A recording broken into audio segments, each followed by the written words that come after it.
everyone. During lockdown, I thought I'd do a little what's in my camera bag video for you. Most of my work as a photographer, especially throughout the summer, is doing wedding photography. And at the moment, because of lockdown, I can't get out to those weddings. Those weddings are being postponed and pushed into next year. So I thought if it's interesting for you, I'd do a what's in my camera bag, the typical stuff that I take with me when I go on a wedding shoot. So I'm gonna just open the bag, dive in and see what I find. Firstly, and I guess most importantly, is the camera body. So this is a Canon 5D Mark III, a fantastic camera body. I haven't been able to find any fault with it so far since I've bought it a couple years ago from a good friend. I find it really easy to use. It's not too heavy as far as camera bodies go, and I find it very naturally kind of instinctive to get into settings and change settings on the go and change them quickly. So that is the camera body. On the bottom here, what I'm using is a little belt clip by a company called Peak Design. I'll show you what I have in this little bag here. So this little clip is basically, you wind it up with these little winders here and it clips onto your belt or onto your bag strap or basically wherever you want to put it on your person, and then the clip on the bottom, the camera just slots in there and it basically carries it for you. So, and there's a little release button there. I found since moving over to these Peak Design clips that all of the weight from cameras and lenses and a bag being over my shoulders and my neck has now been put onto my hips, which is far more comfortable. I'm far more able to kind of go throughout a whole wedding day, a whole shoot without kind of feeling any physical pain in my shoulders and my neck, which was something which I was getting quite a lot when I was hanging cameras and bags around my shoulders and my neck. Moving on to lenses, my primary lens is this Sigma 35mm 1.4, a fantastic lens. I find that for me it really is the lens that I go to for probably 85% of a wedding shoot. Super sharp images, beautiful color, but also just a really quick autofocus, which for me, in my style of wedding photography, when I'm trying to capture those moments, those one-off moments, it's a really important thing for me to be able to have a quick autofocus. So this lens is fantastic. It's on the body for dance floor moments. It's on the body of the camera right the way through from kind of bridal prep moments where you're wanting to get in a little bit closer and you don't want some big kind of telephoto lens getting in the way. So I find this lens to be just a real all-round great lens. That's the Sigma 35mm.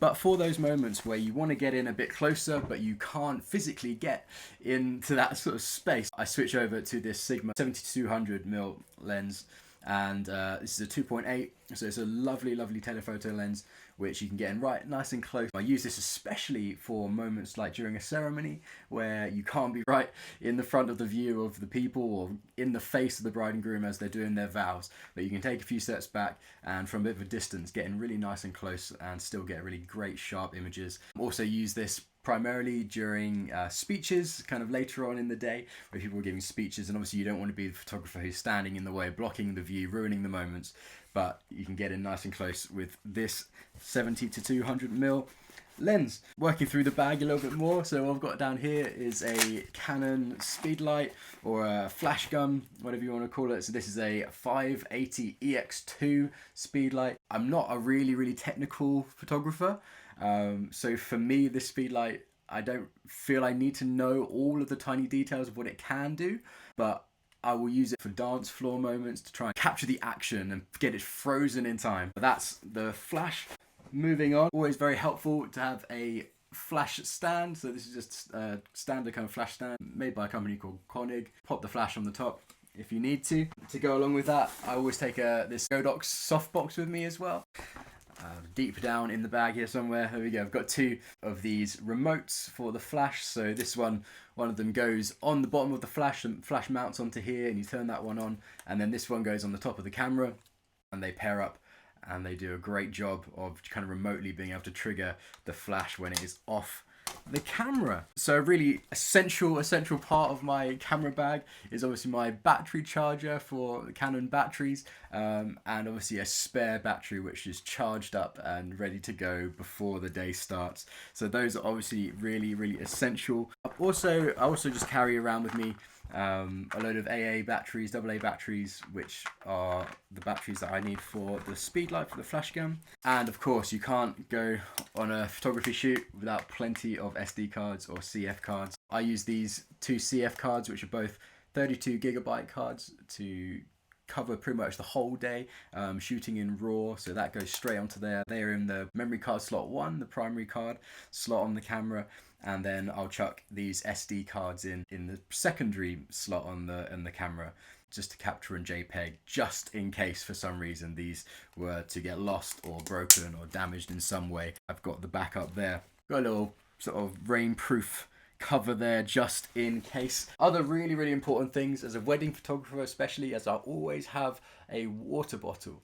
So a water bottle doesn't seem like it's an important part of photography equipment, but actually doing a wedding photography shoot, it's incredible how dehydrated you can get throughout a day. I'm filling this up as I'm leaving the house in the morning. I'm keeping myself hydrated before I even get there, and then any opportunity that I get to fill this back up, I'll fill it up and I'll take on as much water as I possibly can, because I find that just the physical nature of wedding photography, being on your feet all day, can really dehydrate you and wear you out.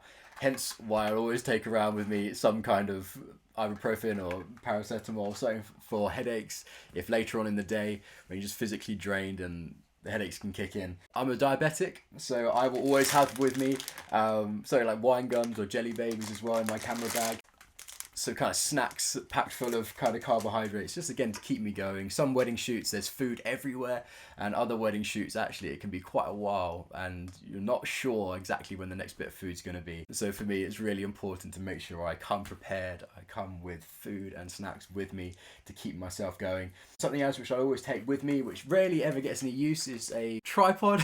My style of photography doesn't demand at all a tripod. I don't think I've ever used one at a wedding photography shoot, but it's something just helpful to have along with you for the day, just in case. Many people will say to me, Zach, you've only got one camera body, isn't that a bit risky? And I would have to say, yeah, it is potentially a little bit risky. I've never had any problem with the Canon 5D Mark III. It's been a great camera body for me. It's been really kind of consistent, and I've never had any problems with it at all. Obviously, if this were to go down, I would probably be in a bit of trouble, but at this stage I just can't afford to have a second camera body. I would love to invest in something maybe a little bit more compact, but we shall see as the years go by whether that becomes possible. I only have the one camera body, and I switch over my lenses just depending on obviously the situation. The thing with the lenses as well, the same company that does those Peak Design belt clips also does a belt clip for lenses, where you can flip between two lenses. You can have one lens on this side, one lens on this side, and that just sits on your belt, and then that twists, and you can basically just pop out your lenses whenever you want. So you can take off the lens that's currently on there, lock that into place, and then unlock the one that you want and pop that onto your camera body. So that's a really helpful piece of kit, which again has taken all the weight off my shoulders and has put it back onto my hips. So I hope that's been helpful just to see what I've got in my camera bag for a wedding shoot. If you've got any questions, please feel free to fire them away at me, drop me a message. I'd love to talk about camera equipment. Like I say, I'm not massively technical when it comes to camera equipment, but I know what works, and I feel like I know how to get the best out of what I do have. So feel free to start up a conversation. I'd love to hear what you guys are using. I'd love to hear any top tips that you've got as well. So I hope this has been helpful. Stay safe